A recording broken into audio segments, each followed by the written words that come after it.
सुधांशु जी आपसे।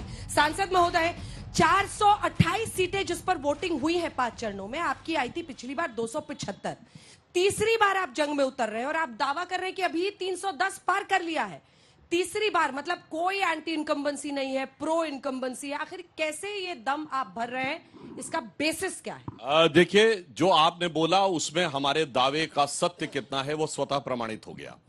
हम बता रहे हैं, जब 2014 हम आए थे, हमने कहा था 272 प्लस, तो कितने लोगों ने माना था कि भाजपा 272 पार करेगी? करके दिखाया। 2019 में हमने कहा 300 प्लस, कितने लोगों ने माना था 300 प्लस होगा? हुआ। तो आप देख लीजिए, इस बार कहा है 400 पार, तो 400 पार होगा, इस आधार पर बोल रहे हैं। मगर विपक्ष में तो बड़ी मजेदार बात है, संख्या को लेके अलग अलग दावे हैं। अभी देखिए, ये भैया अखिलेश जी बोल रहे थे 79 सीटें वो जीतेंगे। याद करिए, विधानसभा में भी ये बोले थे 400 सीटें जीतेगी सपा। तो उनसे एंकर ने मजाक में पूछा था, बची 3 सीटें किसके लिए छोड़ दी? कहीं 3 सीटें बीजेपी के लिए छोड़ दी। तो 3 छोड़े थे, हम पाए 255। अब कह रहे हैं कि 1 छोड़े हैं, तो कितने पाएंगे आप खुद समझ सकते हैं।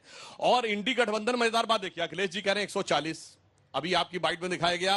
राहुल गांधी कह रहे हैं 150, फिर प्रियंका जी कहती है 180-85, फिर ममता बनर्जी कहती है 195 से 200, तो कहीं कहीं खड़गे जी बोल देते हैं 200, तो केजरीवाल बोलते हैं 230।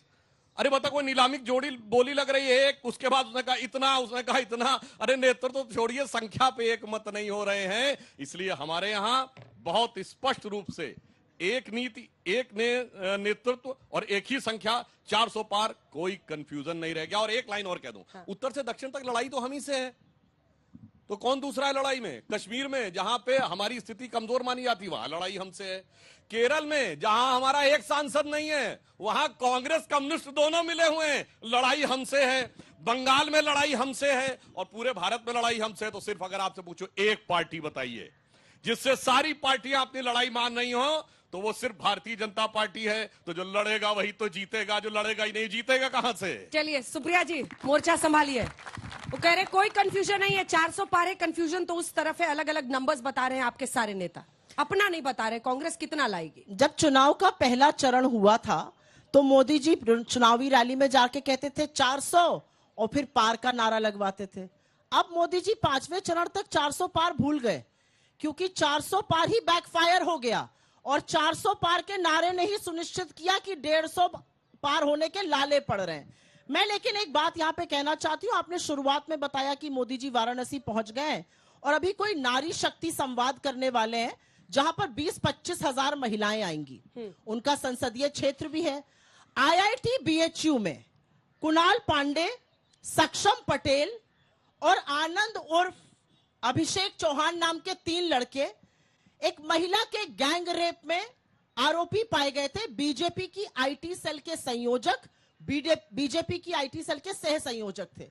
मैं चाहती हूं कि नारी शक्ति संवाद अपने संसदीय क्षेत्र में नरेंद्र मोदी जी IIT BHU के इन दरिंदों पर भी बात करें और माफी मांगे कि कैसे इन लोगों को उन्होंने अपनी पार्टी में रखा हुआ था। वाराणसी में है तो जरूर एक सांसद होने के नाते बात करनी चाहिए।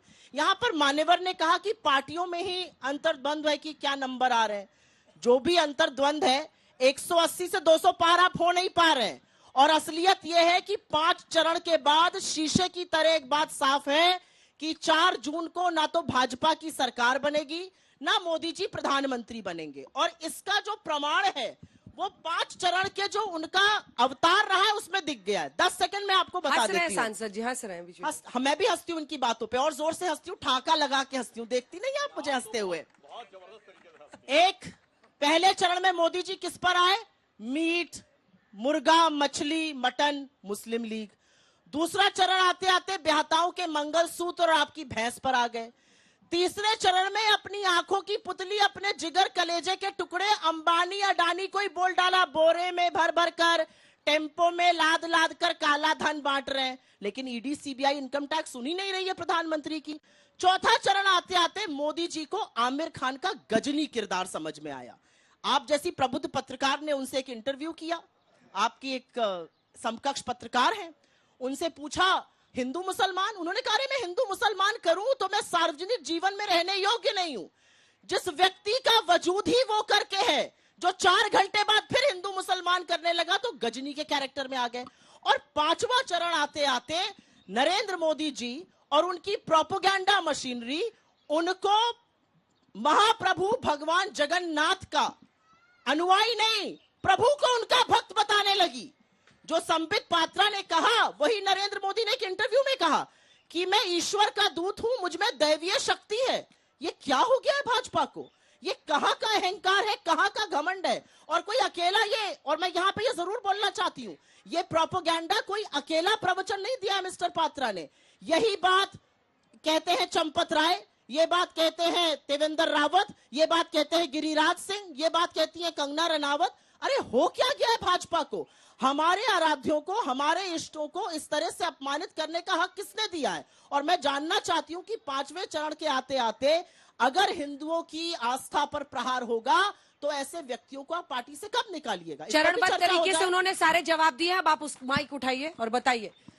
देखिए, मैं कहना चाहता हूं, इन्होंने कहा कि वो गजनी का किरदार, तो भैया अब तो ऐसे ऐसे वीडियो आ रहे हैं राहुल गांधी जी के, गजनी नहीं गजनवी किरदार याद आ रहा है। पहले क्या था, अब क्या बोल गए? और तो और छोड़िए, कहा नहीं लिखा हुआ भूल जाते हैं।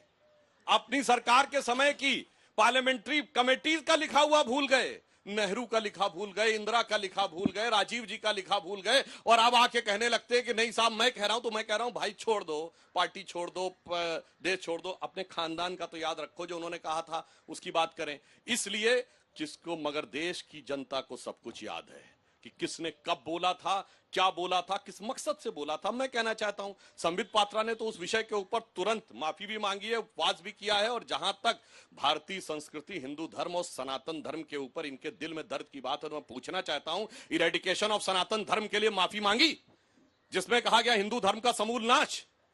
मैं पूछना चाहता हूं कि आपने कहा कि राम थे नहीं, उसके लिए माफी मांगी? आपने राम मंदिर का लौटा दिया इन्विटेशन, उसके लिए माफी मांगी? अरे भाई, कोई किसी को आमंत्रित करता है, जाइए ना जाइए। आपके घर में कोई शादी को लिख के भेजता, मैं नहीं आऊंगा। ये तो सिर्फ अपमानित करने के लिए होता है ना। और तो और ये बाकी बात कहते हैं, इनकी 3 पीढ़ियां जाके बाबर की कब्र के ऊपर सिजदा करके आई हैं। 59 में जवाहरलाल नेहरू, 68 में इंदिरा गांधी और 2005 में मनमोहन सिंह जी के साथ राहुल गांधी।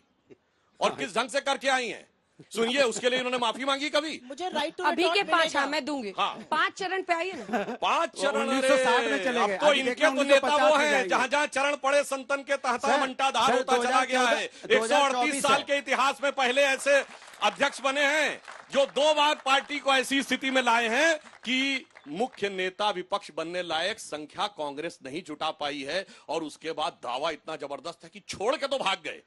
देखिए 2019 बाद छोड़ दिया उन्होंने, मैं अध्यक्ष नहीं रहूंगा। छोड़ दिया तो शांति से घर बैठते, कहते जो अध्यक्ष रहेगा वो चलाएगा। ना ना नहीं, न्याय यात्रा मैं ही निकालूंगा, ठीक है। फिर दूसरी वाली यात्रा भी मैं ही निकालूंगा।